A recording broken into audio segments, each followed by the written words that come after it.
Hello everyone, how are you doing? This is MD Tech here with another quick tutorial. In today's tutorial, I'm going to show you guys how to resolve if you're coming across a DirectX setup error when attempting to install a game or an application that says that an internal error has occurred. So it should hopefully be a pretty straightforward tutorial, guys, and without further ado, let's go ahead and jump right into it. So first thing you want to do is open up a web browser. Doesn't really matter which one. We're going to open up Google Chrome for today's tutorial. And into Google, you want to go search up DirectX download, and just again search it into Google here.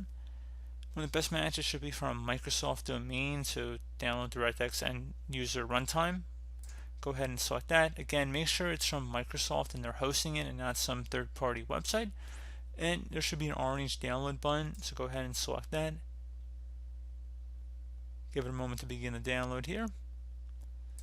Go ahead and run the setup file and select yes if you receive a user account control prompt. You want to accept the agreement and then select next. You can uncheck install the Bing bar if you choose not to. It doesn't really matter, but we're just going to turn that optional add-on off and then select next again.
And just select finish.